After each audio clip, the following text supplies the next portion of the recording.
कृष्ण प्रेम धारा ट्रस्ट प्रस्तुत करते हैं कार्यक्रम समर्पण।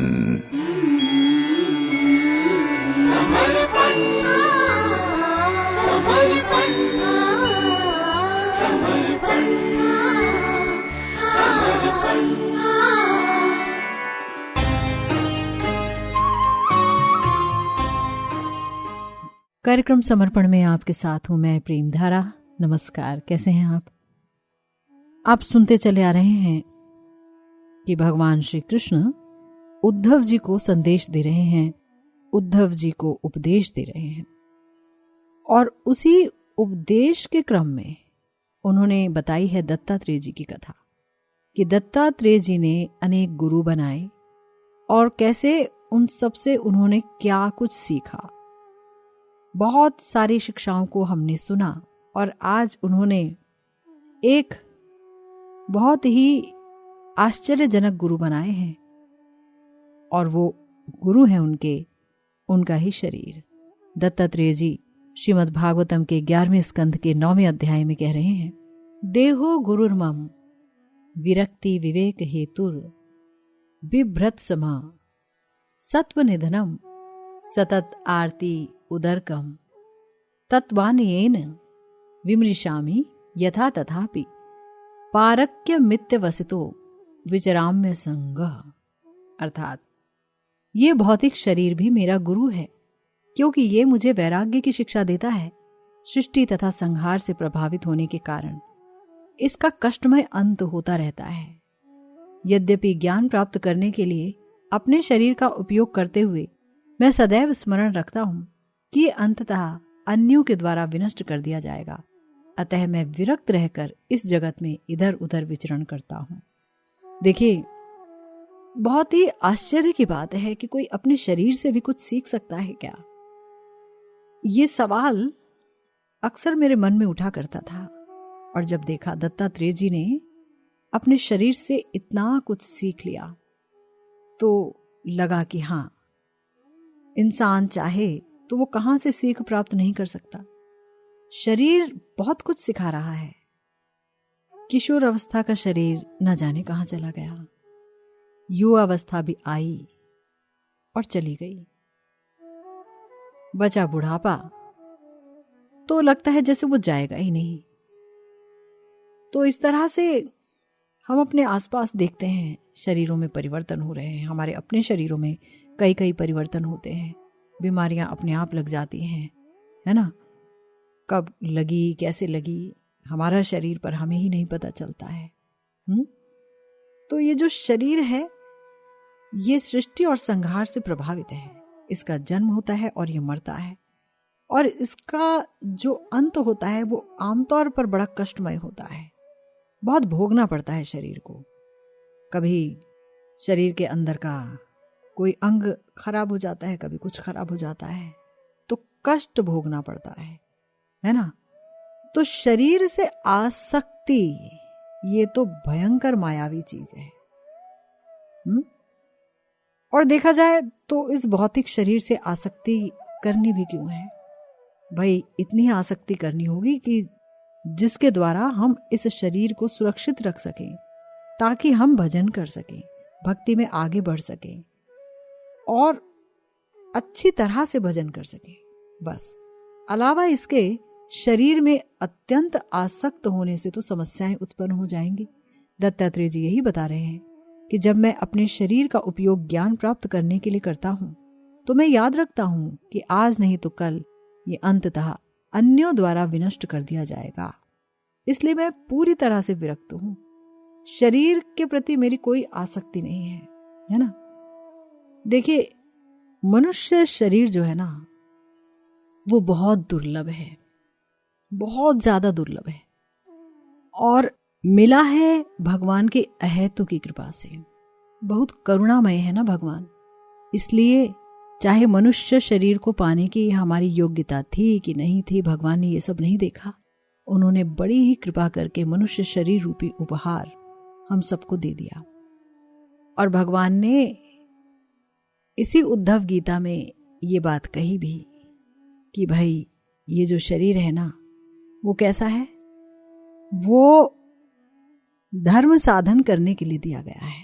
निर्देहम आद्यम खलो धर्म साधनम प्लवम सुकल्पम गुरु कर्णधारम, है ना, कि भाई अगर ये नर शरीर कोई प्राप्त करता है तो उसका एकमात्र उद्देश्य यही है कि वो भक्ति कर सके, भगवत प्राप्ति कर सके।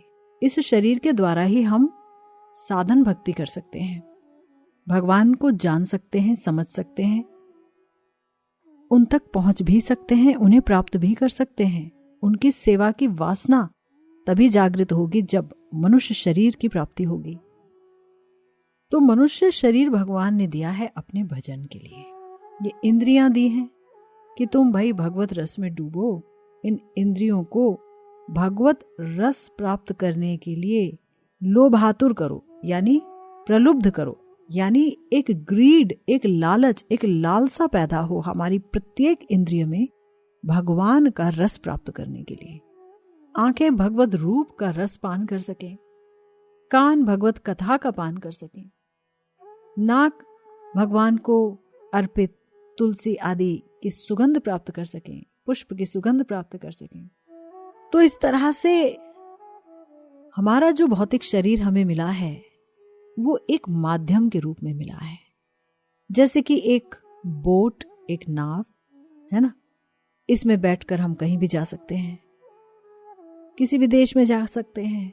नाव को अगर समुद्र में उतार दीजिए और जिस भी दिशा में आप चलना चाहें उस दिशा में आप जा सकते हैं। इसी तरह इस मनुष्य शरीर को प्राप्त करके कोई इसी ब्रह्मांड के विभिन्न लोकों में जा सकता है, नरक जा सकता है, स्वर्ग जा सकता है।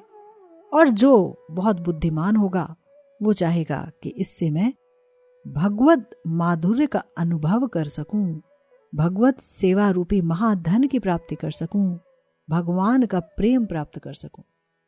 मात्र इसी के लिए इस शरीर को भगवान ने हमें दिया। लेकिन हमेशा याद रखना होगा, जैसे हम अपने आसपास विभिन्न वस्तुओं का जन्म और अंत देखते हैं, कितनी ही वस्तुएं हैं जो कि बनती हैं, जिनका निर्माण होता है और कालक्रम में उनका विनाश हो जाता है। ऐसे ही ये शरीर नाशवान है, नाशवान है, अपने आप नष्ट हो जाएगा या फिर अन्यों के द्वारा भी नष्ट कर दिया जाएगा, है ना, सही बात।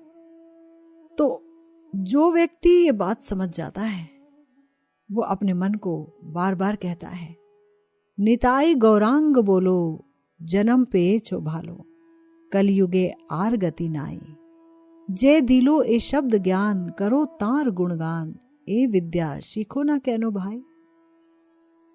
यानी कलयुग का जो विशेष धर्म है, कलयुग में हम भगवान का प्रेम कैसे प्राप्त कर सकते हैं? तो भगवान का नाम लेकर, उनका नाम संकीर्तन करके, हरे कृष्ण महामंत्र का संकीर्तन करके। और जिन्होंने इस हरे कृष्ण महामंत्र को जन जन में दिया है वो है हमारे निताई गौरांग। तो निताई गौरांग बोलो, क्योंकि बड़ा ही सुंदर जन्म हुआ है, मनुष्य देह मिली है कलयुग में, इसके अलावा और गति नहीं है। 84 लख जोनी कतो न भ्रमिले तुम्हें, कृमि कीट नाना देह धरी, बहु सुकृतिर फले भारते जन्म मिले, नर देह अंगीकार करी। यानी कितनी बार तुम 84 लाख योनियों में भटके हो, कितनी बार कभी कीड़ा बने हो, कभी मकोड़ा, कभी कीट, नाना प्रकार के देह को धारण किया है। बहुत सुकृति रही होगी, उसी के फलस्वरूप भारत देश में जन्म मिला है और नरदेह भी प्राप्त हुआ है। लेकिन शत संधि जर्जर पेय एही कलेवर, एतो गर्व करिछो किया शे, त्रयात्मिका व्याधि जतो बेड़िया छे कतो, की जानी कखन के बनाशे। यानी इस शरीर में सैकड़ों जोड़ हैं, सैकड़ों जोड़ वाला शरीर मिला है हमें। अगर हमें कोई कपड़ा पहनने को मिलता है और उसमें कई पैबंद लगे हों, कई कई जोड़ लगे हों, तो उसे पहनने का मन नहीं करता है ना। लेकिन हमारा शरीर हमें ऐसा ही मिला है। जहां सैकड़ों जोड़ लगे हुए हैं, और जहां जोड़ होते हैं, जहां जोड़ लगे होते हैं, तो वो जोड़ खुल भी तो सकते हैं। तब किस चीज को लेकर घमंड करना? अरे ये त्रिताप जो व्याधि है, ये जो त्रिताप लगे हैं हमारे चारों तरफ, अधिभौतिक, अधिदैविक, आध्यात्मिक ताप, कितने कितने तरीके से हमें घेरे हुए हैं। न जाने कब इस शरीर का नाश हो जाए। जे देह आपन ज्ञाने, जत्न करो रात्रि दिने, बसन भूषण कतो बेशे। परमात्मा भगवान जबे होबे अंतर्धान, भस्म विट कृमि अवशेषे।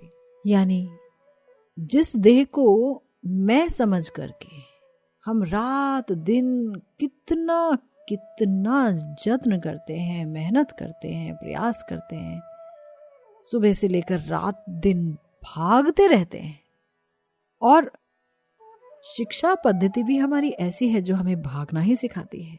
भागते जाओ, दौड़ते जाओ, तो रात दिन इंसान बस बिजी रहता है। आप अपने आसपास देख लीजिए, कोई भी प्रोफेशन क्यों ना हो, इंसान सुबह से लेकर रात दिन बिजी रहता है। सुबह दिन रात उसे पता ही नहीं चलता है।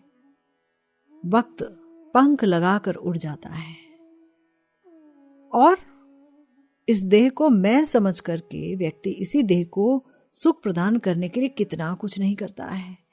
कितने कपड़े, कितने प्रकार के कपड़े, कितने प्रकार के, कितने स्टाइल के कपड़े, कितना फैशन और फैशन का जगत आज जो हम अपने आसपास देखते हैं, है ना।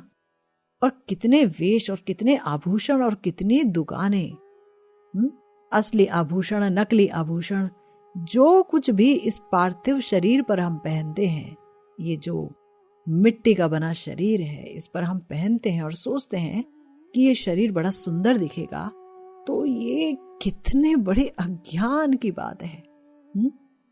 कितना बड़ा अज्ञान है। इससे अच्छा तो अगर हम गले में भगवान की प्यारी श्री तुलसी जी को धारण कर लें, यानी कंठी धारण कर लें,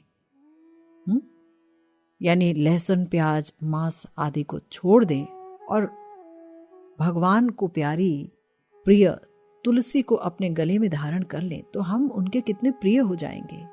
हमारी बुद्धि भगवान की तरफ अपने आप चलने लगेगी।